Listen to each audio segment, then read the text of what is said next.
Magluluto po tayo ng para sa ubo, yung matinding ubo. Ang pinakamabisa para sa mayroong hubak or asma. Kaya huwag kukurap mga kabisi at ihanda ang papel at ballpen.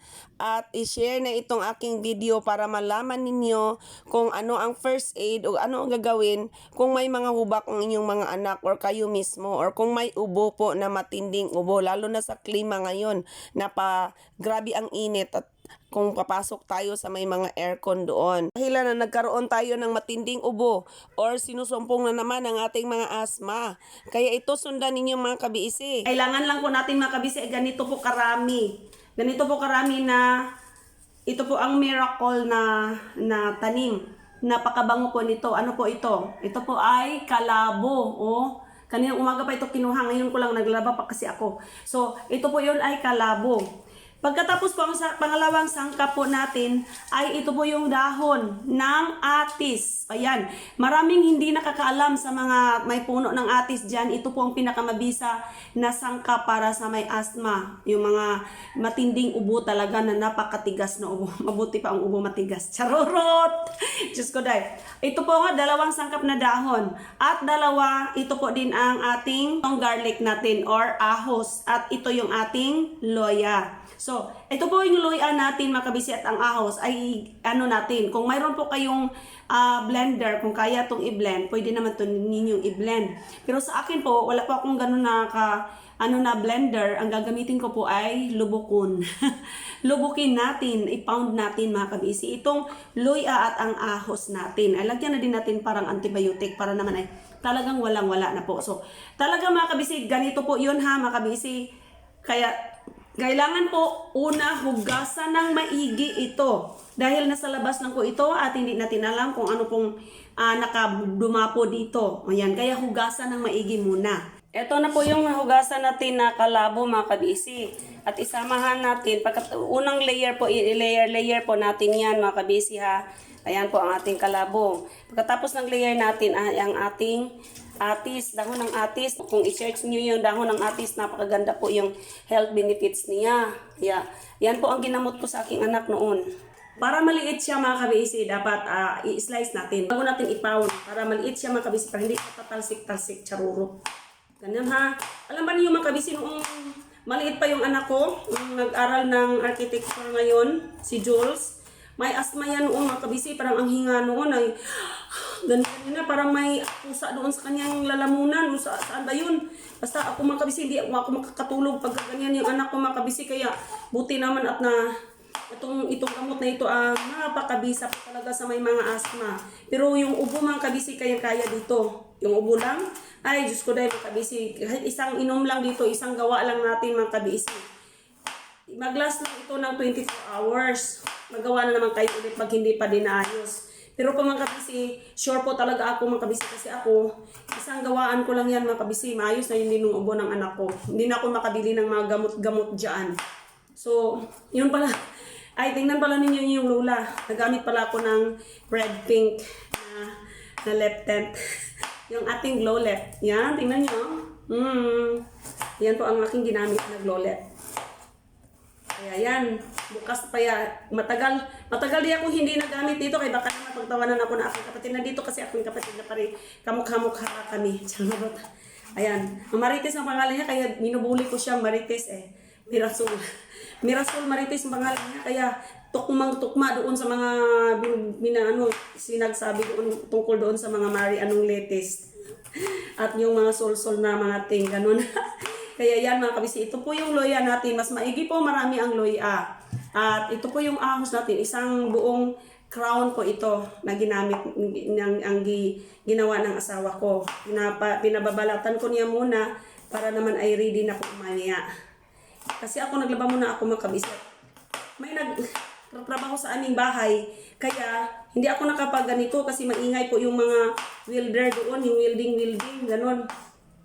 Kaya mga kabisi, kung mayroon man kayo mga bata, kung bata po ang inom nito, lalo na kung bagong panganak, yung mga 3 months, yung mga maliliit pa na bata, ano lang po, 1 dropper lang po. Oo, wala namang mawawala dito mga kabisi kasi ito naman po ay herbal lang po. Sa mga malalaki pong tao ay 3 tablespoon po every 2 hours. 3 tablespoon every 2 hours para naman din po ay wala naman itong wala namang side effect at wala naman itong overdose. Kasi lang ito normal herbal. Ginamit nga natin ito sa pagluluto Hindi natin alam na yung ginamit natin sa pagluluto ay iyon pala ang pinakamabisang gamot para sa ating mga katawan at kalusugan, charurot. So, ito po haloy at saka bawang. Kaya, lubukunin natin mga kabisi. Handa natin sarili sa pagtatalsik-talsik. Ayan na nga matalsik-talsik. Ayan, lubok na. Kaya mga kabisi, kung mayroon po kayong gamit doon sa bahay, huwag kayong dire-diretso po kang mga kasi. Gamitin po ninyo yung first aid natin. Gamot na po talaga sa aking anak. Ito po talaga kasi ang pinakamabisa. At saka mga kabisi, mamaya may ilagay pa tayo dito bago natin inumin. Tapos na mga kabisi, ito na Ang next natin gawin, ilagay na natin ang ating luya at saka yung bawang dito sa ibabaw mismo ng nilayer-layer natin. Una, di ba, kalabo or oregano. Pagkatapos ng layer ay ang ating atis. Pagkatapos, yung pinakaibabaw ay ang ating mga luya at ahos. Ayan, yung garlic na ilalagay natin dito sa pinakaibabaw ng ating mga dahon na sangkap. Yan na mga kabisi, sala na natin dito sa ating apoy. So, ang gagawin po natin dito mga kabisi, dapat po pahinain natin ang apoy, pahinaan ng pahinaan. Dito po, mahinang-mahina po siya mga kabisi. Dito. Matay na. Ayan po mga kabisi ang kahinaan niya. Ang hina ng kanyang apoy, dapat po ganyan lang mga kabisi kahina.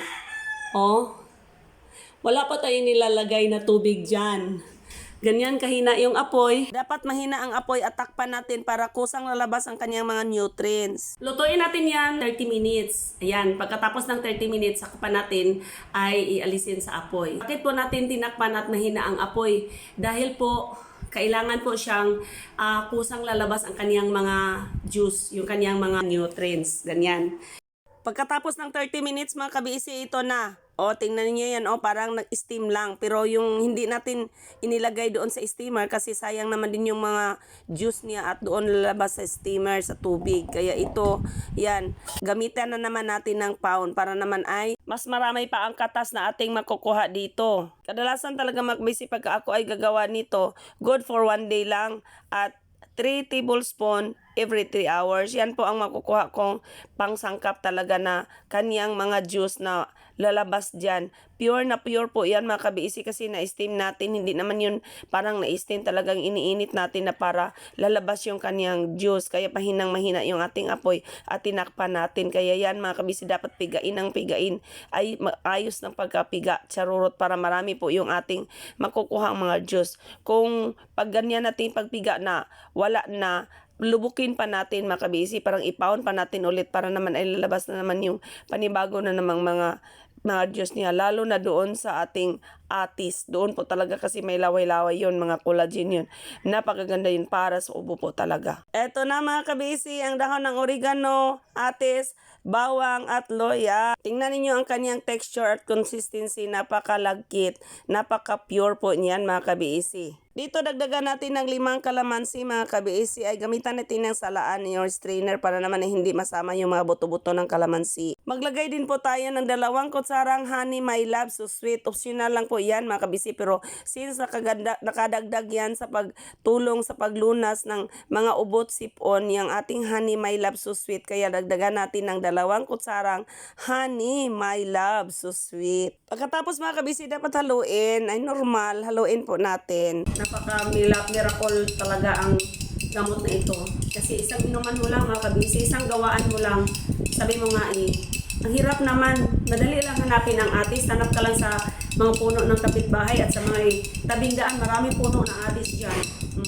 Tapos po, yung nasa tanim lang natin yung mga oregano or kalabo. Nasa tabing lang po natin. Nasa kaang lang po niya ng mga kapitbahay natin kung wala sa atin. Ganyan lang, napakabilis po na talagang gawin. Ito mga kabisi, tikman natin. Kami naman tikim ko.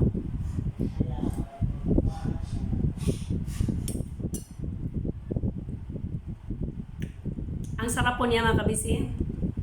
Ang amoy niya ay konting loya. Yung tapang po ng oregano na amoy. Masarap naman din mga kabisi. Dahil sa kalamansi at saka sa honey, yan po ang nagpapakulay ng kanyang lasa. Charorot! Kaya yan lang po mga kabisi at mabigay ko na ito sa aking kapatid. Hello. Oh, wala siyang busis. Wala akong boss. Pasensya. Stress at grabing stress niya. Pag umuwi sa Pilipinas, so, kanyang lahat pasan ang mundo. Oh, nanggaling yan nagpapatsika pero dito pa rin siya umaasa sa aking ginawa. Charorot!